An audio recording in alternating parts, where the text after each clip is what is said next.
Good morning. Thank you for being here and a very warm welcome to you. We're truly honored and privileged to have you here with us today. We'd like to start the Youth and Truth conversation with actually a conversation we had right outside a couple of minutes ago.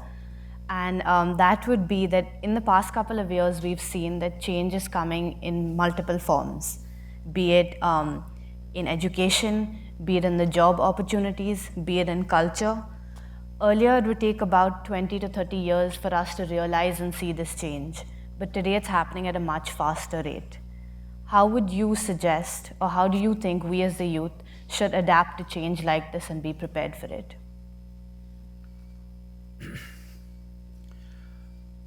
Well,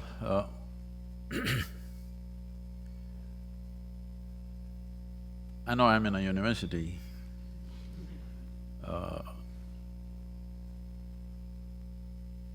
So what I speak is not against it, but this is something, as you said, change is coming much faster.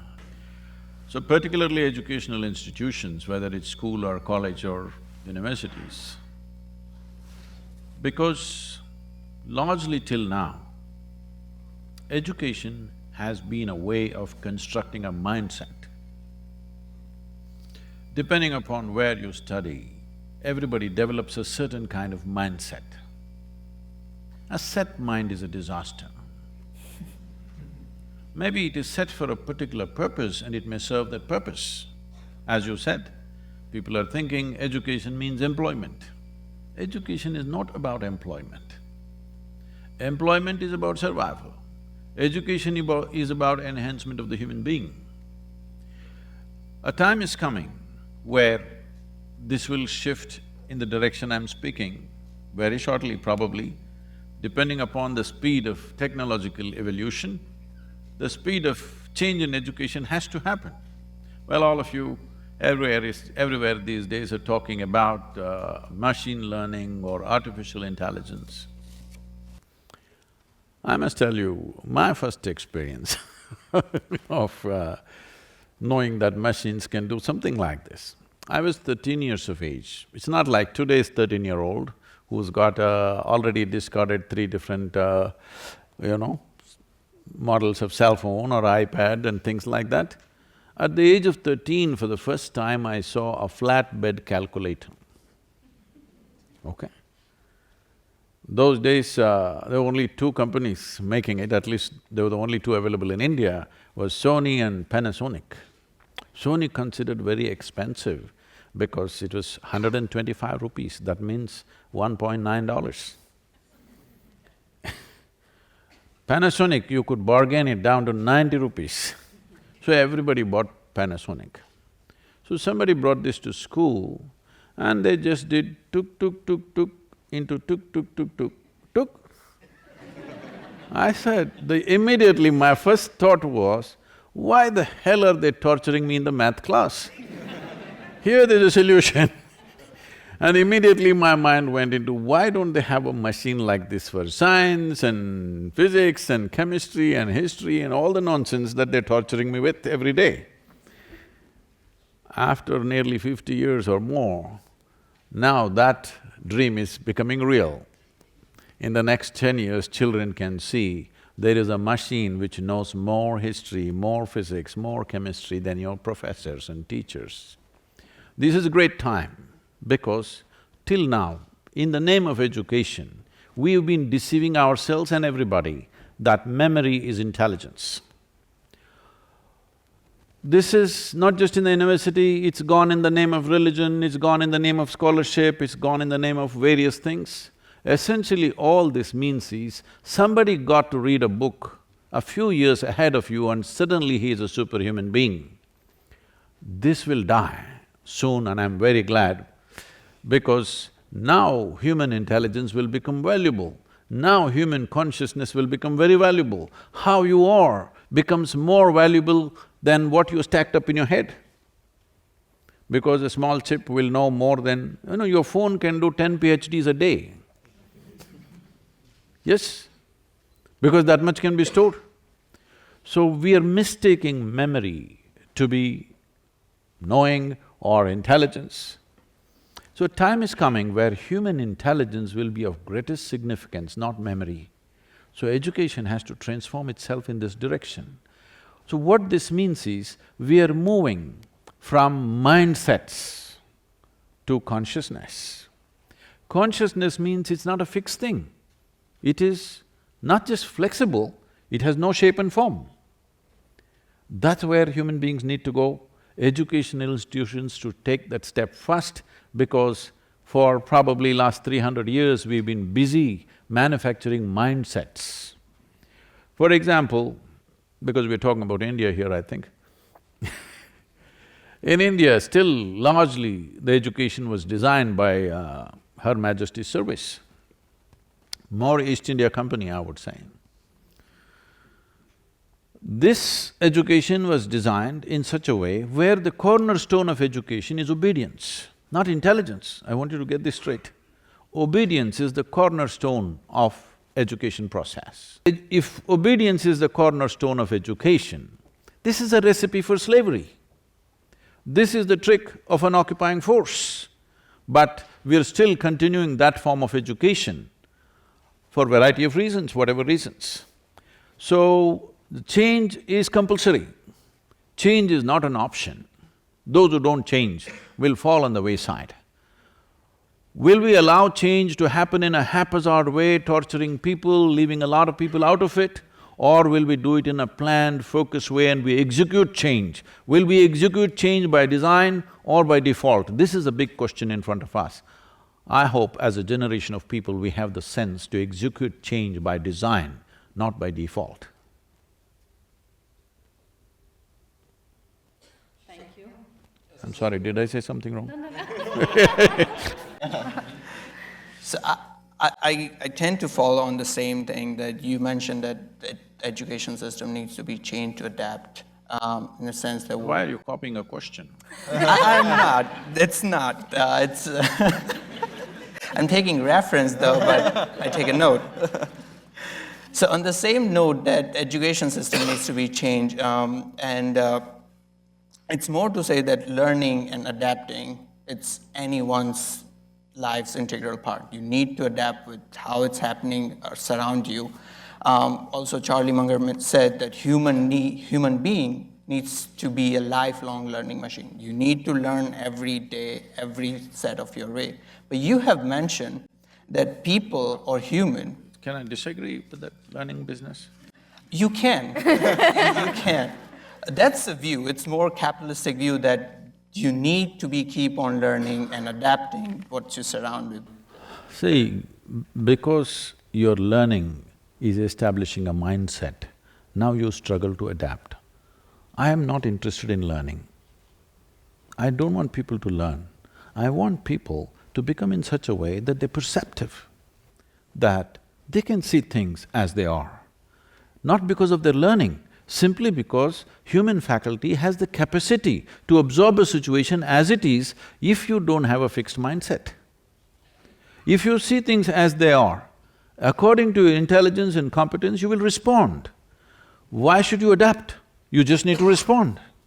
This is the significance of being human, that we are the only creatures on this planet who have the necessary faculty to be conscious and to be able to respond, not to react instinctively.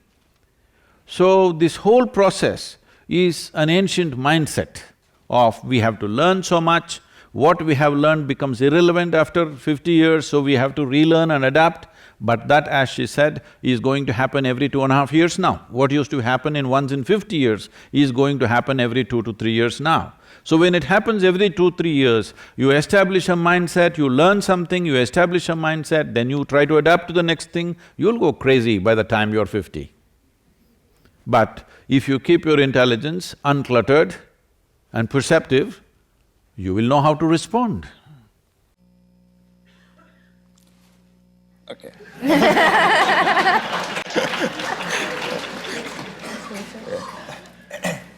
So, one of the questions that keeps popping up in everyone's mind is how do you define the clarity of purpose in your life? And that's something that you've probably been asked multiple times before, but this is something that we still struggle with. and we easily get influenced by people around us and get distracted from what we truly are passionate about. How do you recommend today's youth to be focusing on building true passion and also developing a clarity of purpose in life?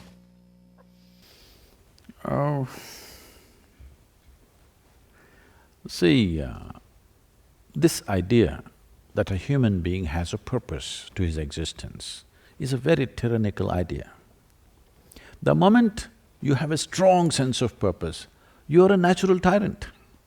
The question is only question of competence. There are lots of tyrants all over the place. There are lots of Mussolinis and Adolf Hitlers all over the place. Fortunately, they're impotent and incapable. Yes, there are lots of them. Don't think only one was born. There are lots of them. Fortunately, nobody has the capacity or the competence that those tyrants had. Otherwise, there are a whole lot of people with same intention of wanting you to be something other than who you are right now. So if I have a purpose to life, if it gets organized, it becomes a mission. Who the hell are you to have your own mission? You're here, you're just a pop-up on this planet, all right? You pop up and you pop out. Here, instead of doing what is needed most right now, for maximum number of people, you have your own purpose, maybe God-given purpose. Whenever people say they have a God-given purpose, they have done the most terrible things on the planet. Now you don't like it, it's okay, but have they not? Whenever people said, God spoke to me, terrible things are coming. You can be sure about it. You heard these statements because you are trying to endorse your nonsense with some other authority from elsewhere. Why do you need a purpose? Life is a phenomena beyond your understanding. You're here to experience it and enhance it for yourself and everything else around you. That's about it. What is there for you to have a purpose of your own when you've not even figured out where it begins, where it ends? When you have not even figured out where this cosmos begins, where it ends, where you come from and where the hell you will go, how come you have a purpose of your own? You don't need a purpose, you just need sense. You need sense and sensitivity. And sensitivity will naturally come if you look at life as a more inclusive process. Right now, some studies in the last 2 days creating a flutter, I've been talking about it for last 25 years. Some studies say that in the next 5 years, the insect population is going to go down so dramatically that all agriculture on the planet could be seriously hit and food could become a great crisis. I've been talking about this continuously for last 25 years. People think worms and insects are no good. But I'm telling you once again, if all the worms die right now, in the next 14 to 18 months, there will not be a single life on this planet, including you and me. If all the insects die, within the next 2.5 to 4 years, not a single piece of life will exist on this planet. But if you and me die, planet will flourish. Yes, this is the fact of our existence or no? Hello? Whatever nonsense we think about ourselves, without human race, this planet will do great. But without worms, insects, microbes and various other creatures, this planet cannot exist as a life. So, our idea, the most destructive idea that's been put into human minds in the name of religion, philosophy and nonsense is that creation is human-centric. Creation is not human-centric. You are just a speck in this creation, you're really nothing. As I said, you're like, on your computer screen there are pop-ups. You pop up and you pop out. You think so much about yourself, but actually before you and me came here, countless number of people who all thought they are great people came and went. Where are they now? All topsoil. Yes or no? Worms are feasting on them, all right? But human beings, this is all it is. In this vast cosmos, this entire solar system is a tiny speck. In that tiny speck, this planet Earth is a micro speck. In that micro speck, Detroit city is a super micro speck. In that you're a big man. This is a serious problem. This is all because of our learning, do you understand? This is because of our learning, because we've lost our sense of perception. We're not seeing things as they are. We are making up things in our mind in the name of education. It's time we come to reality. Once machine learning comes, your nonsensical learning will not mean a damn thing. Just because you read a book, you're acting superior. No, a 5-year-old kid will turn on his machine and tell you, here. It's a great time.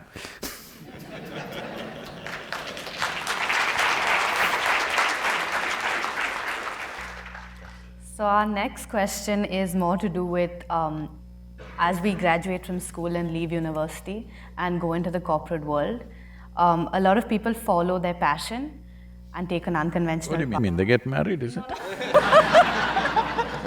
They follow their passion and take an unconventional path. My question is, should you do what you love or should you love what you do?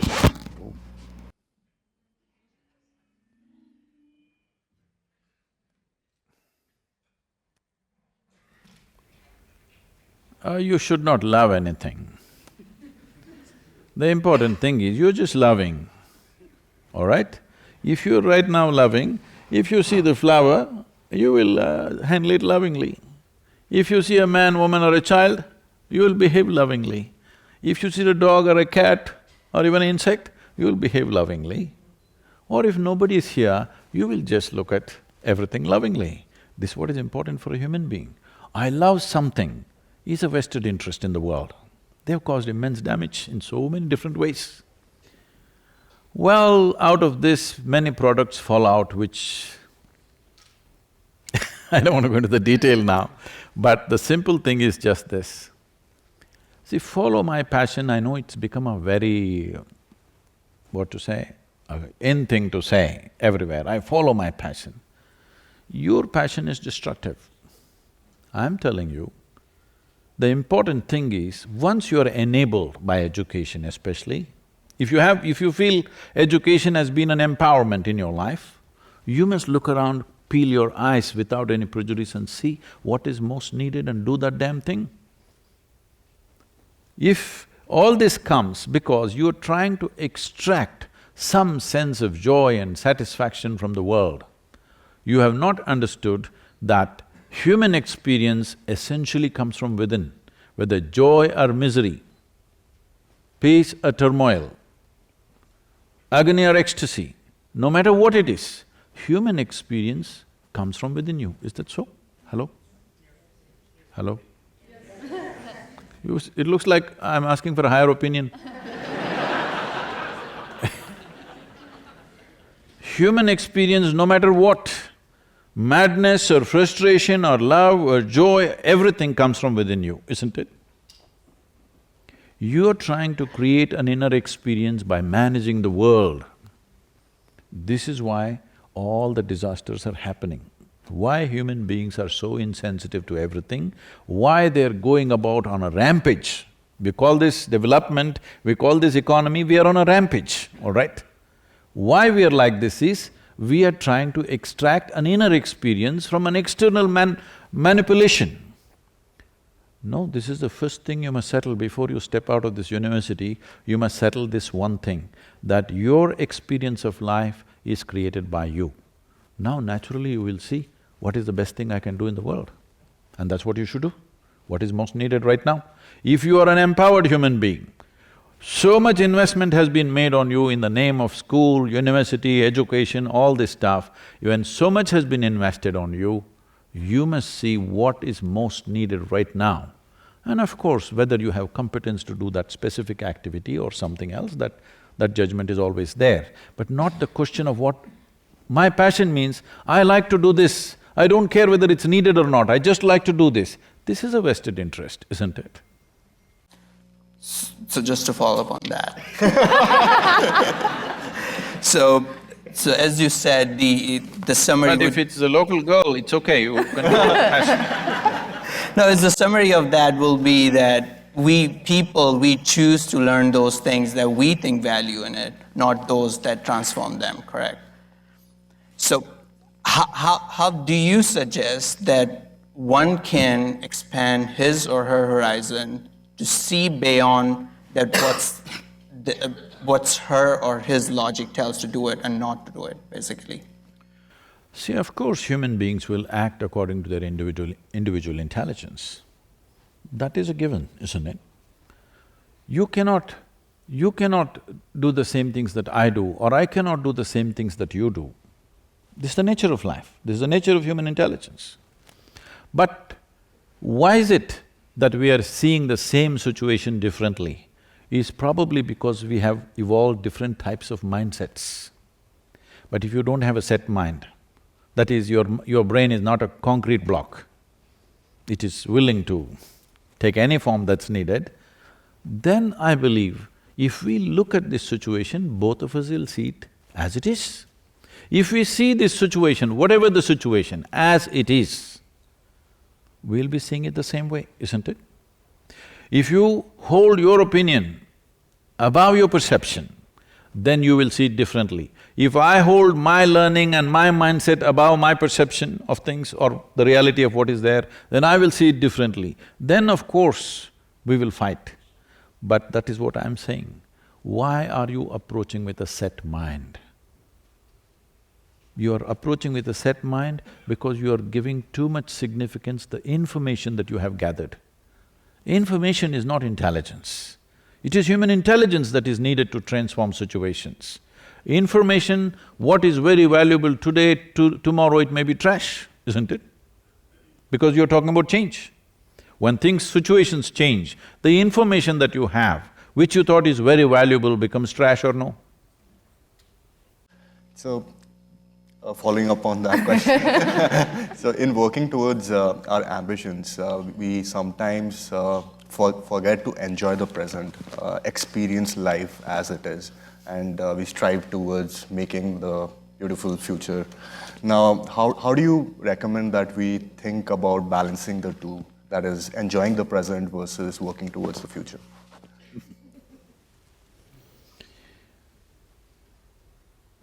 See, there is no such thing as future. It's just a plan in your head. Such a thing doesn't exist anywhere in the universe. Is it so? Hello? It doesn't exist anywhere. In your experience, there's only what is here now. What is right now, here and now, is all that is there in your experience, it's all that's ever been. So, there are two very important faculties which are unique to human beings compared to every other creature on this planet. We have two faculties which are very unique to us, which is a very vivid sense of memory. Because of this vivid sense of memory, we have a fantastic capability to imagine. If you did not have memory, would you be able to imagine? No. So right now, traveling from memory to imagination means you're traveling from past to future, completely bypassing your experience of life. Right now, what is it that human beings are suffering? The various levels of suffering people are going through. It even happens in the university, I know. Those are really… you are in the most insulated atmosphere, even here people suffer immensely, I know that. See, they are not suffering life. They are essentially suffering their own memory and imagination. Hello? Because people can suffer, what happened 10 years ago, they still suffer. What may happen day after tomorrow, they already suffer. So is this life or is this suffering of memory and imagination? You are just suffering your memory and imagination, you haven't even touched life. This is the unfortunate consequence of learning, that you don't know how to keep your memory in your memory chip and keep yourself free from that. You carry your scholarship on your head, this is what happens to you, because you are living in memory. The whole value of your life is because of the memory that you carry, isn't it so? See, when you say, I'm educated, what does it mean? That means the whole value of your life is in just the memory that you carry. I'm telling you, in the next 5 years, this will be ridiculous. You must change before that. Those who change ahead of the times to come are the pioneers of the time, isn't it so? Those who change after change has happened are the leftovers. Don't be a leftover, you must be ahead. The simple thing is just this, well, we acquire some knowledge about how to do this, how to do that, it's useful. You have a lot of phone numbers on your phone. So at least now, there was a time when I used to remember at least around 800 numbers and names because I didn't have a phone book and there was no cell phone. Just by memory we used to remember. It was very valuable, very valuable. Now it's just trash. I don't even know my number anymore. Really, people ask me, Sadhguru, what's your number? I really don't know because it doesn't matter anymore, because the machine does the damn thing, isn't it? You don't have to remember your own number, it is all there. So I'm saying, you do not make yourself who you are because of what you remember. This means you are a creature of the ancient times. The ancient may mean 2 years ago or 2000 years ago, it doesn't matter. You belong to a place which is dead. You become part of the dead.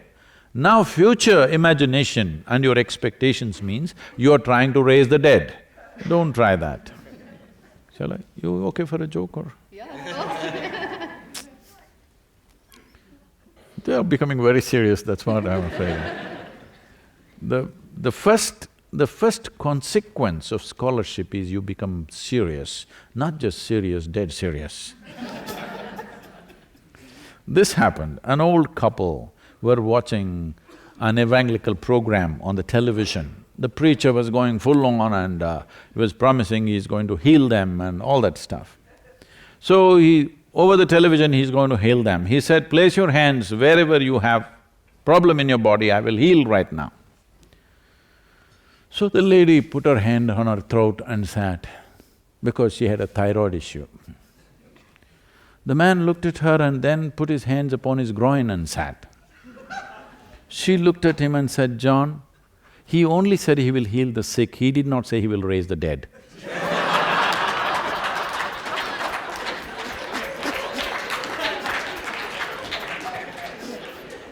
So what you think is your future is just you're trying to raise the dead. From what you know, you're trying to create a future. Don't do that. Because future is the next step.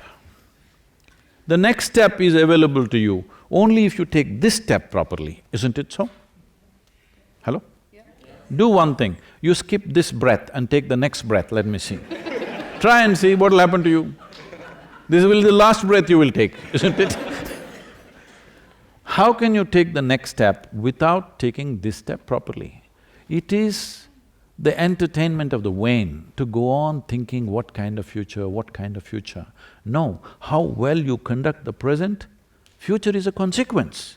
This whole problem has happened to education systems, they've all become goal-oriented. I see particularly, I'm sorry, but particularly in management schools, they've become very goal-oriented. What goal-orientedness means is, your learned professor was saying about his mother talking about a mango tree. See, you don't have to sit there and do mango meditation for mangoes to come. You just handle the daily process of watering the mango tree, manuring it, taking care of it. You never thought mango. Mango will anyway fall on your head, isn't it? It's a consequence. Instead of handling the process, you're trying to handle the consequence. We have a business event every November, third week, and over 200 CEOs from across the world come to train for 4 days with us and all that. So last time when they were there, they were asking me, they're running major companies in the world, they're asking me, Sadhguru, we pick the best people in the world. From the management schools, when we identify that they're doing well in the first year, second year itself, we pick them. From IIMs, IITs across the world, we always resourcing them. And we constantly keep not just a bone, a meat hanging in front of them. In spite of that, Our organizations don't run as smoothly as yours. And we know you're a slave driver. That is, it is a volunteer organization, nobody's paid for the job, nobody's trained for the job, I get only dropouts. So, they said, how is it that everything is running like a seamlessly smooth machine out here? Not small operations. Over 9 million volunteers across the world, variety of activity happening. Nothing ever fails, it just goes on properly. How is this? I told them, see, this is all it is. Your problem is, you have set a goal. Your one eye is on the goal, so you have only one eye to find your way, very inefficient. Here I have inculcated in everybody, they are devoted to the process of what they're doing right now. They don't care, they don't even know where it'll go. They are just absolutely devoted to what they're doing right now. Well, somebody else is directing it. It will go where it has to go. If we don't do what we're doing right now really well, where I want to go is just hallucination, isn't it? So don't think this hallucination is a making of the future. If my blessing for all of you is, may your dreams not come true. Because what can you dream of right now? Only exaggerating what you already know, isn't it so? Hello? Yes. Can you dream of something that you do not know? Only what you already know, you exaggerate it a little bit and think, this is my dream. My blessing is, let your dreams not come true. Let your life be about something that you could never dream of.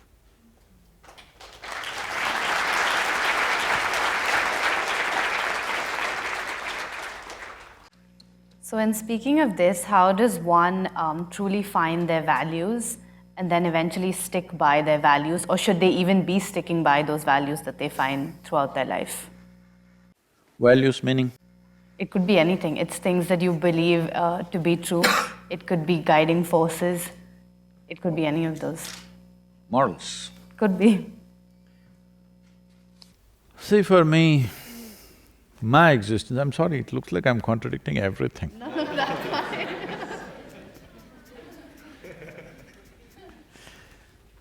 I have no morality. I'm on camera, see? I have no morality. My integrity is a consequence of my humanity, not my morality. People who thought they are morally correct, they have done the most horrendous things on this planet, yes or no? Please tell me. Yeah. Because of you thinking what is correct, not just to somebody, even to your own children you've done terrible things. Yes, it is true. Parents, teachers, elders, priests, pandits, they have done terrible things to people simply because they think they have a moral righteousness. Yes or no? Why is it morality has become important? Because you put your humanity to sleep. If your humanity is on, what does humanity mean? It's just this. Do you know in your brain, there is something called as a reptilian brain? It is the size of your fist, or maybe it's the size of a crocodile's brain, that kind of brain you have. And there is also cerebral cortex, which is what makes you human, which is what gives you various sense of being something different from other creatures. What this humanity means is, these days probably you're not seeing this because dogs are all leashed. But if you leave the dogs around, you will see they will go about peeing all over the place. Not because he has some urinary issue. He is building a pee kingdom. Because his entire existence is about a boundary. Always he's thinking about his territory, his boundary. So those men and women who are operating from that part of their intelligence are always thinking of boundaries. But essentially to be human means you move to the other dimension of intelligence where it is always looking at how to break all the boundaries. Fundamentally you look at yourself and see, no matter where you are, you want to be something more, isn't it so? Hello? If that something more happens right now, what? Something more. We can go on like this. So how much more do you believe will settle you for good? If I make you the king of this planet, will you be fulfilled? Don't look at me hopefully, I will not cause… I'll not commit such a blunder. If you become the king of this planet, will you settle for good? No, you will look at the stars. You would want the solar system, you want the galaxy, you want the Milky Way. Yes or no? Because there is something within you. This is only instilled in a human being, I want you to understand this. This is essentially a human quality that you want to expand limitlessly. Maybe right now you're approaching it in a constipated way, which is called as ambition. Ambition means you're longing to become limitless in a constipated manner. You know what's constipation? It happens little by little. So this is what ambition is. Why do you have an ambition? You don't need it. What you need is an active, dynamic intelligence and an active, dynamic body which supports that, and you have understood your experience of life is always created from within you. If you know and you are creating the nature of your experience, would you keep it miserable or blissful? What's your choice for yourself? No, what you want for a neighbor may be debatable. What you want for yourself is 100% clear. You want it to be in the highest level of pleasantness, yes or no? Yes. For yourself. So if you are joyful right now and you're alert and dynamic in your intelligence and active in your body, what will you do? What will you do? You will work for some silly idea in your head, or will you work for something that's absolutely needed because you will perceive life as it is? Right now, you may call it ambition, you may call it passion, you may call it desire. All you're trying to do is squeeze a little bit of juice out of this planet. That's all. You're trying to somehow find some satisfaction, fulfillment, joy, love from the world. I'm telling you, please pay enough attention to yourself and see, if you want joy, if you want fulfillment, if you want peace, if you want love, if you want ecstasy, it can only happen from within you. Yes or no? Yes. If this one thing you settle, world, each one of us will deal with it to the best of our ability, but this is the fundamental ability of the human being, that we long to breach all boundaries. If you are some other creature, always you want to set up boundaries.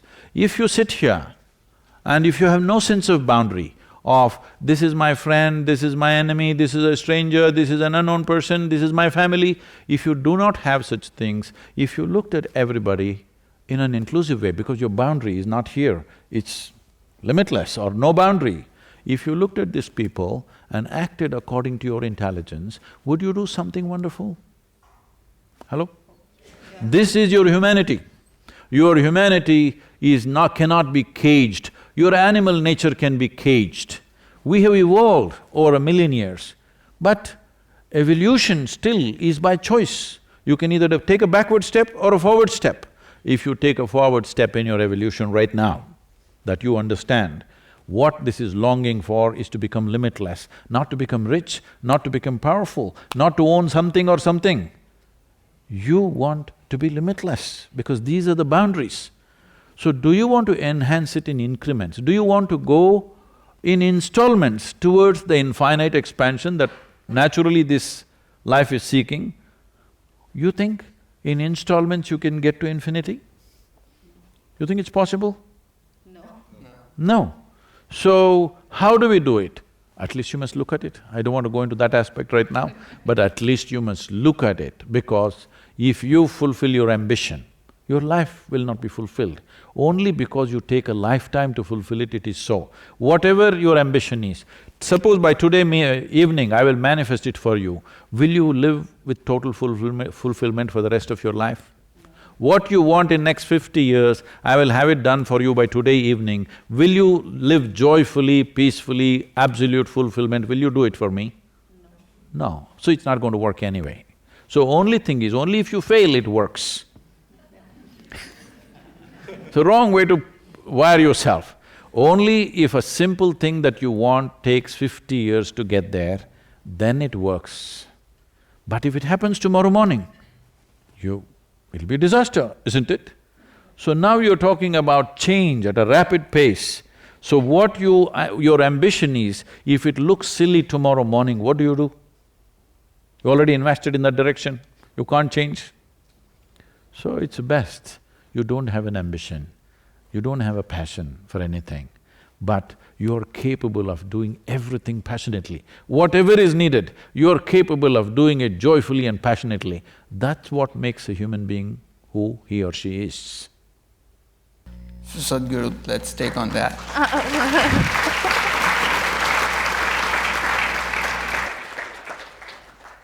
So let me ask you that. I'll be the simple person. I don't want any passion in my life. I don't want any… No. No, I'm just saying. Take off the simple. Because I'm saying, having an ambition and passion is simplistic.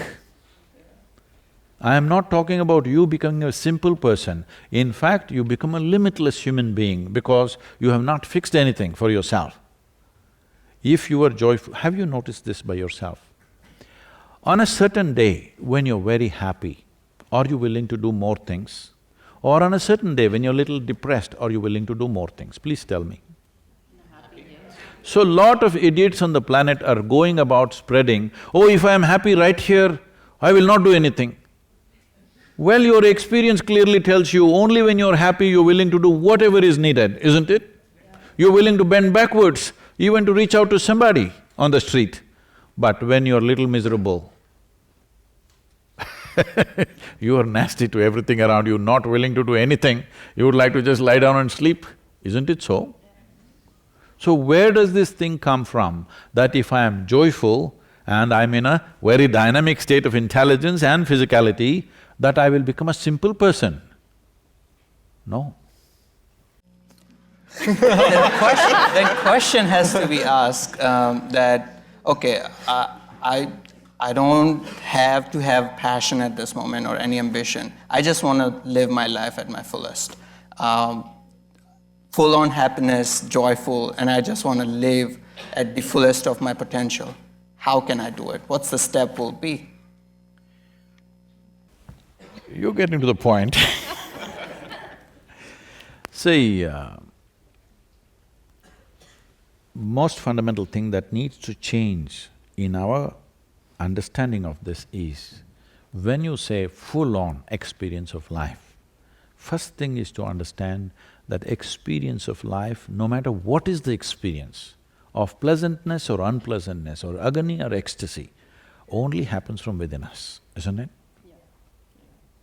So, if you take charge of this is what is creating, this is an experience-creating machine. Yeah. Everything you look at it, oh, you love this person, you hate this person, you're angry with this person, you like this person, you dislike this person, everything is happening from within you, isn't it? Do you know that people who you think you cannot stand, somebody thinks he is the most wonderful person? Yes or no? So, this experience is created from within you, no matter what is the nature of your experience. If you take charge of this one thing, that your experience is determined by you and nobody else but you. If this one thing happens, then don't worry, rest will happen. To what extent?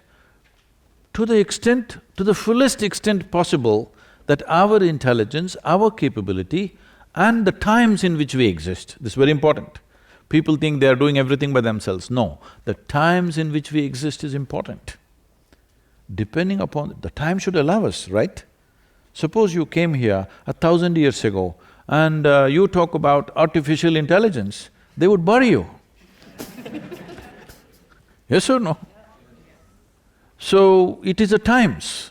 So, the times should be conducive that it allows us. With all this, in your life, if you do not do what you cannot do, it's not an issue. But in your life, if you do not do what you can do, you're a disaster, isn't it? I am only talking about avoiding this disaster, Because most people have become this disaster because they have their own passion, their own ambition, their own mission and their own moods going up and down, all kinds of things. If you did not have all these things, you would do everything you can do, isn't it?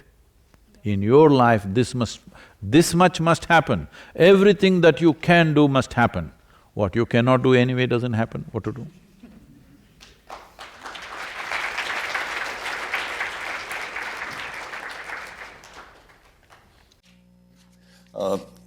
Changing topics a little bit, since this auditorium is full of Indian expats, so one of the questions that we wanted to ask is, how do you recommend that we, the Indian youth here in the US, start thinking about contributing back to India while they are living their American dream? Because these two pursuits are very diverse and they might not coincide. These two nations that you're mentioning, in many ways, in culture, in geography, in economics, are at two different spheres altogether. One is a new nation, hardly 200 years old, little more than 200 years. Existence of United States of America, maybe 200 years old since independence, but really it is only 100 years or 120 years where really in a focused way they started building this nation. When you talk about India, for us, recent times means 5,000 years. In India, people in their conversations, they say, you know what happened recently in our history? They're talking about 2,000–3,000 years. So these are completely two different ways of looking at it. There is immense value to both, immense. Because of the newness of their existence, the American people, I'm not talking today, when they came here and they trying to figure out in a new land what to do, they did whatever was needed for their given situation, for them to go on.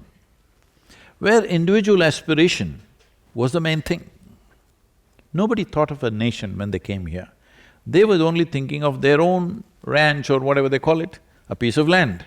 They thought they have broken away from the nation of being England or Scotland or Ireland or maybe even Germany and France and wherever they came from. But largely these three nations probably to begin with. They really thought they have broken away from the bondage of nationhood. That's what the debate is still going on about the right to bear arms, because people did not think they're going to make one more nation which is so tight like England of that time. They thought they're just going to live here free. But slowly, for practical reasons, one understands, without organization, individual enterprise slowly will work against each other. If we don't have a war, we will have a family feud. Family feuds in this country were like wars, isn't it? It went on and on for generations. Because it is the same thing. Somewhere you have to fix the boundary. Still human beings have not come to a place where in this world we can simply live without a boundary. We've not come to that place. At least those who claim they're educated, at least in your minds and hearts, you must remove the boundaries. Geographically, still there are boundaries, we cannot remove those boundaries. If you suddenly remove those boundaries, there will be a total upheaval of things. So having said that, India as a land is like running into thousands of years, which gives people a sense of timeless existence, where our way of doing things have always been never about individual aspiration, simply what is inclusive and happening, because always we remember, you know, in many Indian homes, this is very hard for American people to understand. In Indian homes, many of them have kept records of 60, 70 generations of people, their names. My grandfather's name, 60 generations ago, 70 generations ago, they got names written down in the books. So, their sense of existence is very different, which is changing dramatically now. As a part of this Youth and Truth, I've been going to all these universities. Recently, when I was in Delhi 5 days ago, they were asking me, Sadhguru, when you were a youth, how things were, what were you thinking, and today, how the youth are. What do you think is the difference? I said, one stark difference I see is, we were always thinking of a revolution. How to change this country, how to do this, how to do that. Today you go into the university, everybody is only talking about individual aspiration. Nobody is talking about the larger context of what it is. This is a consequence of a certain level of economic development. When the country was at a certain status of development, when I say certain status of development, in 1947, when the British left India, the average life expectancy of an Indian was 28 years. Today, it is 69.7 years or nearly 70 years. This is a huge change.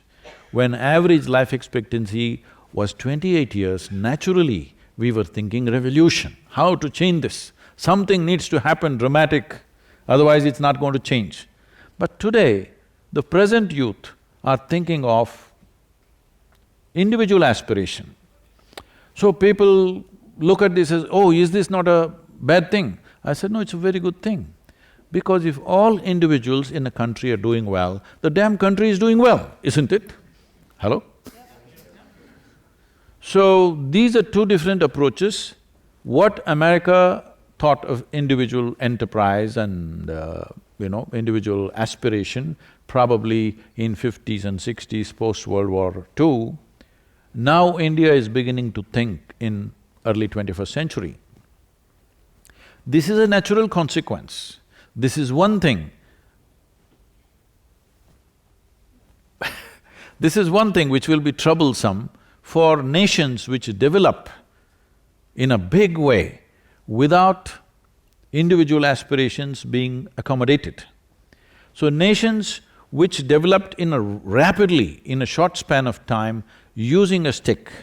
Stick works very well when people are poor. The moment they do well, if you use a stick, they will turn back and bite you. Yes, this is the nature of a human being. When he is desperate, he understands a stick will drive all of us in one direction and something will happen. If you all scramble in one direction, something good will happen to me also. But once that scramble is over, then I'm thinking of my own individual aspiration. Now the trouble comes. That trouble is coming wherever development happened too rapidly because of a forceful way of doing things. This is the good thing about India. Professor Krishnan said that it's a chaos. Well, it is a chaos only for an external viewer who doesn't understand our existence. We would be we would get thoroughly bored with too much order. We like that. We're driving on the street, suddenly an elephant comes. Really, we like that. If suppose an elephant came on an American interstate, oh, the whole nation will scream, how can this happen? An elephant came on the street. We are very excited, we'll pull out our cell phones, take pictures and share with everybody. I saw an elephant on the road today, all right? So see, there are two kinds of orders. You can have a manicured garden and it looks like spick and span, everything is the way you want it. And you can have a forest where nothing seems to be in order. But if you take away your hand off the manicured garden for just 3 months, it will be nonsense. But forest, for million years it's existed, obviously it's a better order.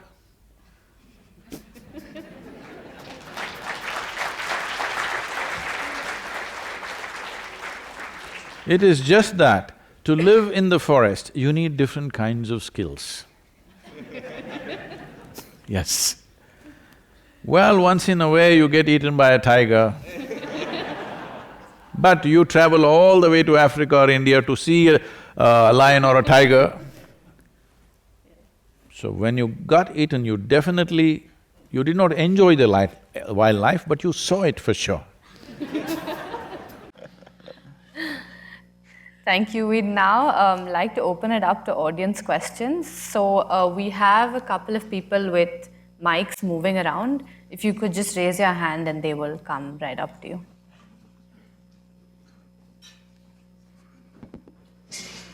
Hope I'm not too abrasive for the university. So, for speaking. Okay. You need a microphone. That's a microphone? Yeah.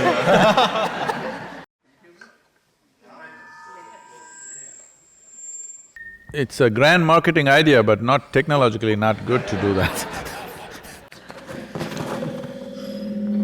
Sadhguru, namaskaram. My question is about India. India currently is a shining star on the global map. Economy is thriving, people are flourishing, all things are great and going good. And in the last 4.5 years, we have seen a decisive, serious government which is taking us in this development path. But my question is about this gruesome, horrible act that happened yesterday at Kashmir. And we saw 40 plus Jawans killed. So I don't know what's the psyche of these people who can get into a car with 300 kgs of ammunition and, just blast. My question is, how can government do decisively, to solve this at the bud? And the second part to it is, I know it happens periodically, but the psyche of these people, how can this be changed? Can we ever imagine inner engineering in Pakistan or POK without being killed? Without having the fear of being killed? Leave the question then, yeah. That's my question, the two aspects to it, the government aspect and the people aspect. Thank you. See, as I said earlier, we're still not in that level of human consciousness where all boundaries and borders can be just wiped out and human beings just embrace each other and live. There's no such love affair going on, okay? Still, national identities, religious identities, various other kinds of ideological identities set us against each other. It is as simple as it is, but when it comes as to how it manifests on the ground, it's too complex. It's not something you can solve like that. So, in the making of a nation, one important thing is the sovereignty of the nation. Because nation exists only because of its borders. This may be an unpopular thing to say in United States right now, but but you call something a nation, only the first and foremost is the geographical border, isn't it? Well, people can go this way, that way, people can change their language, people can change their religion, people can change their beliefs and ideologies, but it's the geography which is the first dimension of making of a nation. So this sovereignty should not have been dragged for so long after independence. It's a serious mistake. It should have been settled immediately. But unfortunately, they did not settle it for… I mean, I don't want to make a political postmortem now, but it's a serious mistake not to settle the sovereignty of the nation, not to fix the boundaries and say, this is it. Still, it is a line of control. It's not the national borders, it is still a line of control which is always out of control. And there are various things, I don't want to give a political commentary now. So you're asking about the mindset. The mindset is like this. This has been in many ways put across. They are fighting for what they believe in. You are trying to fight for what you believe in. And this will go on endlessly, you understand? Either you must change your belief system or they must change their belief system. And that doesn't look like in your future, all right?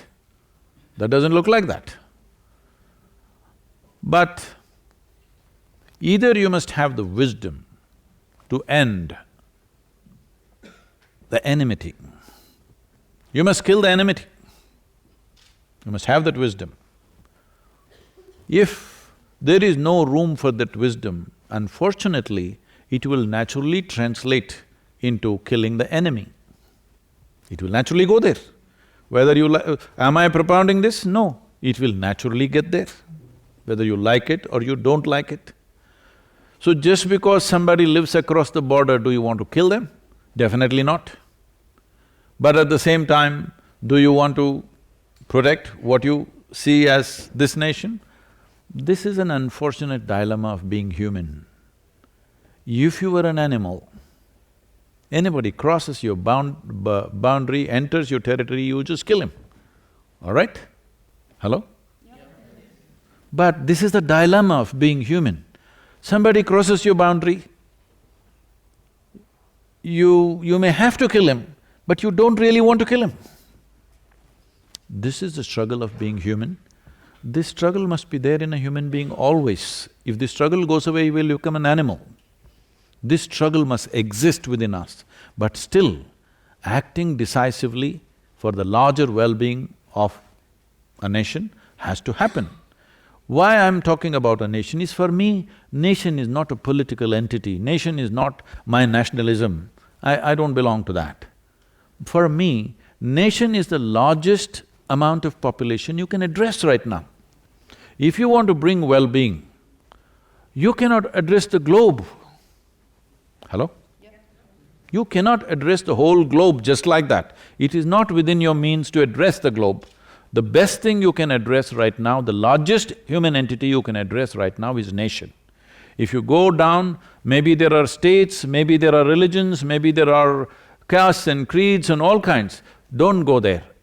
Address the nation because it's the largest segment of humanity you can address right now. In that context, sovereignty of the nation becomes of prime importance. Well, what has to be done, but we must have pain in our heart. Even when we cause damage to somebody who is a threat to us, we must have some pain in our heart, otherwise we will lose our humanity.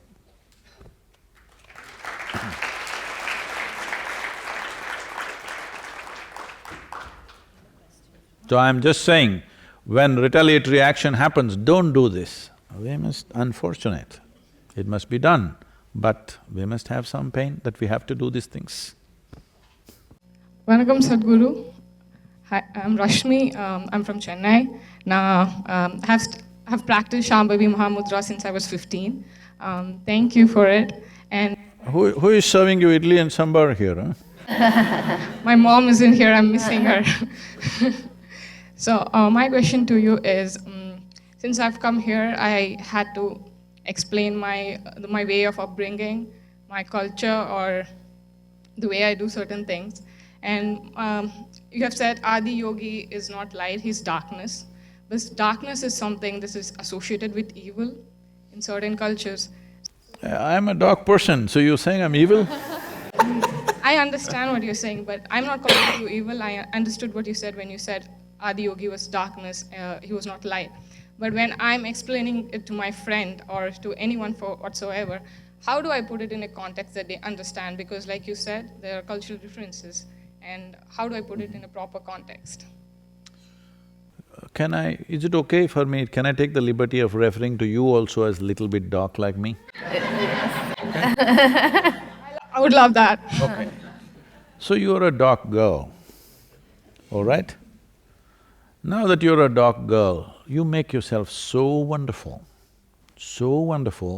that people will start saying, oh, dark girls are wonderful. That's the only thing you should do in the world. Don't say, no, this color is good, that color is good, this is nonsense. Make yourself so wonderful, people see, oh, dark-skinned people are fantastic.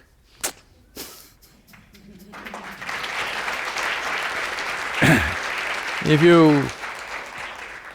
you try to do your Chennai in Detroit, that's not fair. No, I'm not mentioning fair as a complexion. Not fair because it is It's important that your culture and your way of doing things is as important as anything, but it's very important when you come to a new land, you don't try to impose that, you only keep it as a, we have a flower pot, but all the seats are occupied by human beings. But if we keep flower pots on all the seats, that will be meaningless, isn't it? So you must keep your culture like a flower pot, alive, always, colorful, alive, Chennai, all right? But don't try to make everybody do the Chennai stuff. This is Detroit. All right. So, isn't it fantastic that people who lived in different parts of the world are so different? Just imagine if everybody was same, you would want to go to another planet. Isn't it so fantastic? From one place to another, they're so different. See, this is the uniqueness of India. If anybody, very different kind of people come, Indians get very excited, different. But in most other cultures, something very different means they become defensive. This must change. You must be excited about the difference, not fearful about the difference. The fear about the difference comes from the crocodile brain in your head. The excitement about everything different comes from being human.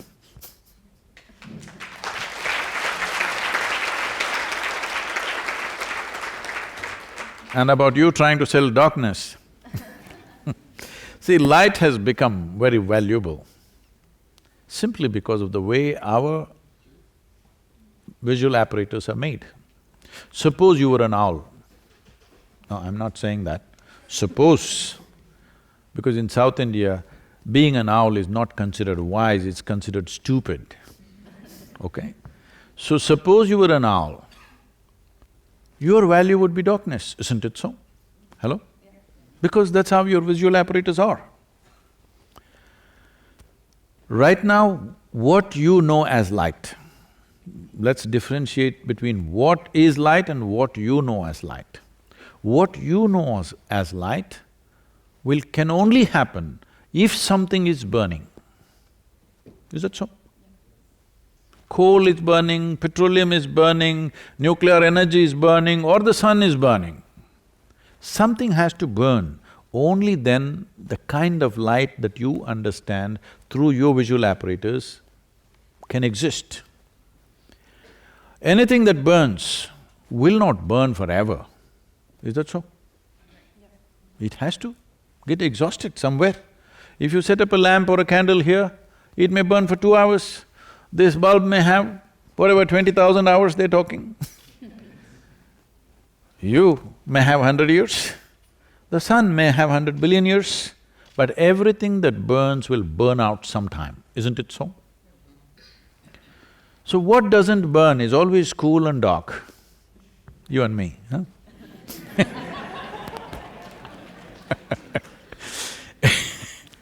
So what doesn't burn is always cool and dark, there's an eternal character to that.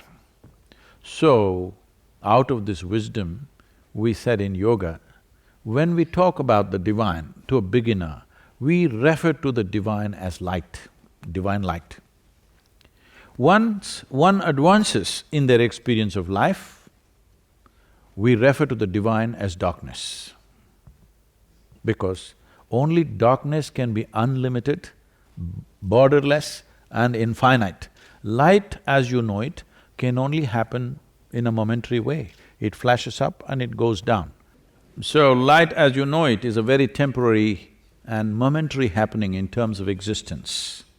What you think is sun in human experience, because our life is just a few years, we think it's a limitless source of light.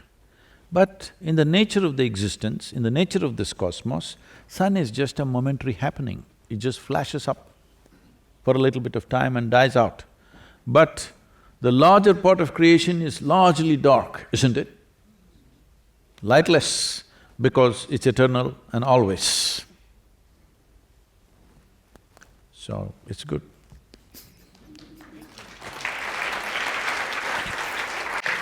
We have time for one last question. Oh, sir. My name's Amrtia and I have a Can you speak a question. little louder? I have a question for you. Yes, sir. My question is, why do people lie all the time?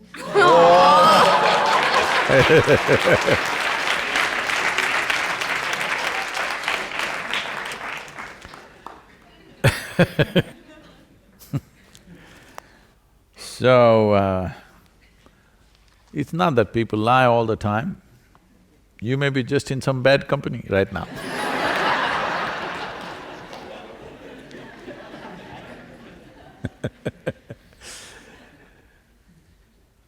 Now, for yourself, leave the other people. For yourself, you're a little boy. Oh, I'm sorry, you're a big boy. You must understand this. Don't concern yourself about what is truth, what is a lie. Just concern yourself about this one thing. Every word I utter, every action that I take in my life, is it for everybody's well-being or is it just about me? That's all. Don't worry about what is true, what is lie, these are all endless nonsensical debates. Just concern yourself about this, whether everything that you do is inclusive or exclusive. If you just fix this one thing for yourself, then you don't have to worry about anything else. About am I correct, wrong, am I right, wrong, am I sinning or in virtue, am I telling a lie, am I telling the truth, this is not the point. The point is your existence, your action, your word, everything. Is it inclusive or exclusive? Just fix that one thing.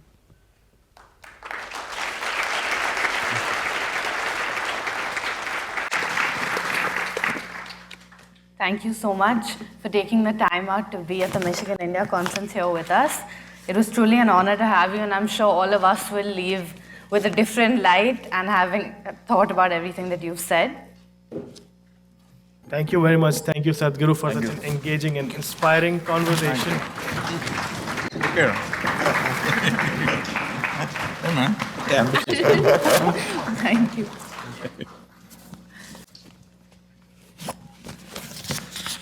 It's been a long time since I came to Michigan. Thank you for having me here. Thank you very much. Thank you.